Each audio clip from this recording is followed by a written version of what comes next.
My name is Ilara. On the night of my engagement party, I stood in a beautiful rooftop restaurant in Chicago called Velour Sky. The city lights shimmered below like scattered diamonds, and the soft hum of music blended with laughter and the clinking of glasses. Everything felt perfect, like a dream I had worked so hard to build. I wore a silver dress that caught the light every time I moved, and for a moment I allowed myself to feel happy. This was supposed to be the beginning of my forever. My cousin Sienna stood up suddenly. She didn't ask for attention, she took it. Conversations faded as people turned toward her. She placed her hand gently on her stomach, her lips curving into a small, confident smile. I felt a strange tightening in my chest, like something inside me already knew what was coming. "I'm pregnant," she said, her voice clear and steady, carrying across the entire terrace. "And the father is Rowan." My fiancé stood beside her. He didn't deny it. He didn't even look shocked. He just looked at me with something that almost resembled regret, but not enough to matter. The world around me seemed to tilt. The laughter disappeared.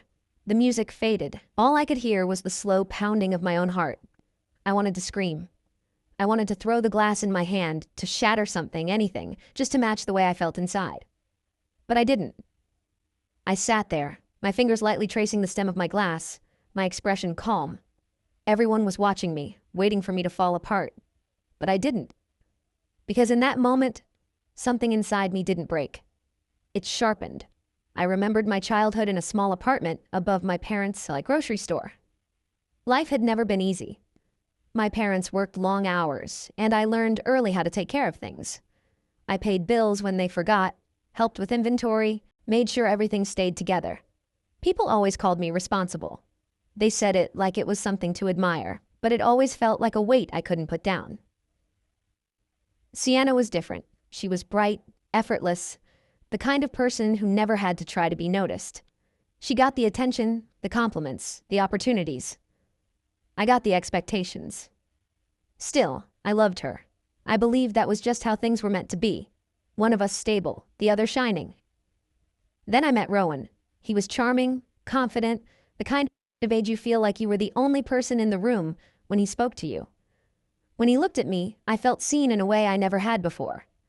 We built a life together, or at least I thought we did. We talked about the future, about a home, about children. I poured everything I had into that dream. But dreams can hide ugly truths beneath their surface. 3 weeks before that night, I was sitting at home searching for a recipe when a message notification appeared on Rowan's laptop. It was from Sienna. I stared at the screen, my heart beating faster. I knew I shouldn't open it, but something in me refused to look away. The message was short. "She still has no idea. At the party, we tell her. She'll fold like always." My hands went cold. I kept reading. Every message revealed more. Their affair, their plans. The way they spoke about me like I was something predictable. Something weak. Something disposable. I closed the laptop slowly and sat there in silence. The air felt heavy, like it was pressing down on me. I walked to the bathroom and locked the door, leaning against it as if it could hold everything together. My breathing was uneven, my chest tight, but no tears came. Instead, I let out a silent scream that no one could hear. And then something changed. The pain didn't destroy me. It focused me. I picked up my phone and called Nova, my best friend since college. My voice was steady when she answered. "They're planning to destroy me," I said. There was a pause, then her voice softened. "Where are you?" "At home. But I'm not breaking. I'm going to fight." She arrived that night, her eyes sharp with determination. We sat at my kitchen table, and I told her everything. Every message, every lie, every detail. She listened without interrupting, her mind already working. "Then we don't react," she said finally. "We prepare." The days that followed felt unreal. I wasn't just angry. I was focused. I started looking through our accounts, checking transactions I had never questioned before. At first, everything seemed normal. Then I noticed something strange. Large amounts of money had been transferred over time, small enough not to attract attention, but together they formed something much bigger. I kept digging. There was one transaction that stood out. $150,000. It had been sent to a property account under a different name. My heart pounded as I traced it further. The name on the property belonged to Sienna's father. I stared at the screen, the realization settling in slowly. This wasn't just betrayal. It was a plan. They weren't just trying to hurt me. They were trying to take everything. The next morning, I met with a private investigator named Victor Hale. His office was quiet, filled with files and the faint smell of old paper. I handed him everything I had. "I need the full truth," I said. "Every detail." He nodded, his expression calm. "You'll have it." The waiting was the hardest part. Days passed slowly, each one stretching longer than the last. But when the report finally came, it confirmed everything I feared. Rowan had been moving money for months, funding Sienna's life, building something behind my back while I was busy building a future with him. I felt anger rise inside me, but it wasn't wild or uncontrollable. It was sharp, precise. I spent the next days preparing. I gathered every document, every proof, every piece of truth. I practiced what I would say, repeating the words until my voice no longer shook. I wasn't going to scream. I wasn't going to beg. I was going to end it. The night of the party arrived, and everything unfolded exactly as they planned. Sienna stood, smiling, her hand on her stomach. Rowan stood beside her, confident, certain of the outcome. Everyone waited for me to break. Instead, I lifted my glass. "To truth," I said softly.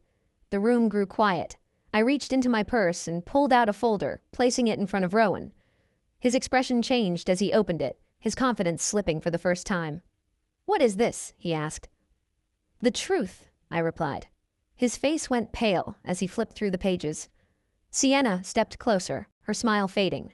"You stole from me," I continued, my voice calm but steady, "and from your company." A murmur spread through the room.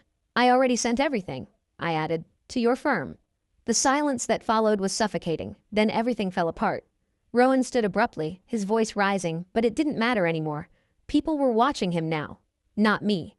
Sienna's expression crumbled, her confidence replaced with panic. The story they had written for me was gone. I turned and looked at them one last time. They had thought I would break. They had thought I would disappear. They were wrong. I picked up my purse and walked toward the exit. Nova stood beside me, her presence steady and strong. Behind us, the room erupted into chaos, but I didn't look back. Outside, the cool night air hit my face, and for the first time in a long time, I could breathe. The months that followed were not easy, but they were clean. Lawyers, documents, endings. Rowan's company avoided a scandal, but he didn't escape the consequences. Everything he built on lies collapsed. I moved into a small apartment overlooking the river. It wasn't large, but it was mine. Every morning, sunlight filled the room, and I felt something I hadn't felt in years. Peace. One day I bought a small plant from a shop. It looked weak, almost lifeless, its leaves drooping as if it had given up. But something about it made me stop. I took it home and placed it by the window. Every day I watered it, cared for it, gave it time. Weeks passed. And then one morning, I noticed something new. A small green leaf, fragile but alive. I smiled as I touched it gently. For so long I thought I was broken. I thought I had failed, that I wasn't enough. But I wasn't broken. I had just been in the wrong place, surrounded by people who wanted to see me fall. Now I was growing. Slowly, quietly, but stronger than ever. And nothing, not betrayal, not lies, not the past, could stop me from becoming who I was always meant to be.